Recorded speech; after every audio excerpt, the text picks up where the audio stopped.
monsieur le maire. Moi, je m'amuse en entendant monsieur Allemand conclure en disant qu'effectivement, le coût du référendum, 100 000 euros, vous avez raison, c'est cher.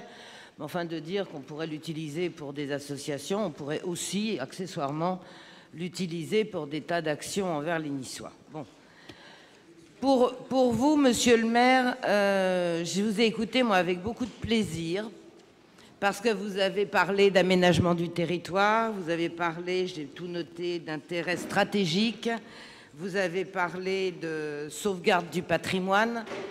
Et donc, en cette veille de Noël, moi, je vais vous proposer d'adhérer au Front National et de venir nous rejoindre.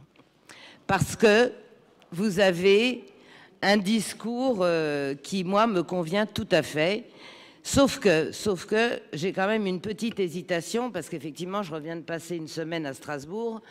Et ce que j'entends là-bas ne me rassure pas, parce que vous savez, la braderie, la grande braderie du patrimoine de la France, mais aussi de tous nos voisins européens, émane directement des volontés de l'Union européenne, mais ça ne vient pas comme ça ne tombe pas du ciel.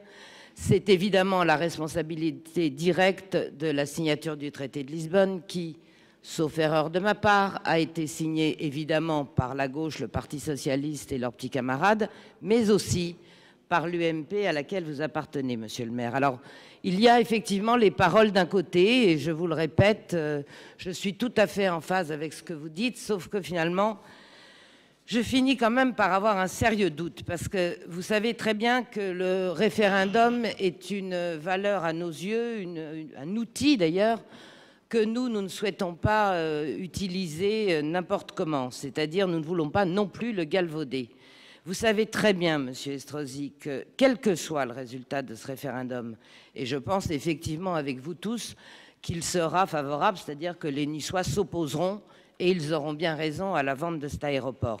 Mais vous savez très bien aussi que ça n'aura absolument aucun impact sur le gouvernement qui, lui, a décidé de le faire, puisque, de toute façon, effectivement, on est dans la grande braderie de tout le patrimoine français. J'ajoute à cela que j'aurais aimé qu'en matière de référendum, au lieu de me répéter, comme je vous le propose à chaque fois, de faire un référendum effectivement sur le sujet principal qui nous tient tous à cœur parce qu'il a un impact énorme sur les finances des Niçois, je pense évidemment à la ligne 2 du tram, vous me le refusez en me disant « oui, mais le grand référendum, il a eu lieu le 30 mars 2014 parce que les Niçois m'ont élu ». Certes, sauf que ce n'est pas un quitus définitif. Et on ne peut pas, à mon sens, être pour le référendum, par exemple, sur le sujet de l'aéroport, qui va vous faire une grande pub de communication. Vous allez aller à l'aéroport, vous allez dire que vous avez l'assentiment de tous les partis politiques confondus, et après. Donc si vraiment vous êtes pour la démocratie, la vraie démocratie, qui effectivement, le référendum en est un outil important, alors, monsieur le maire, faites aussi, et peut-être d'abord, un référendum sur la ligne 2 du tram et sur sa construction et sur le tracé que vous voulez imposer.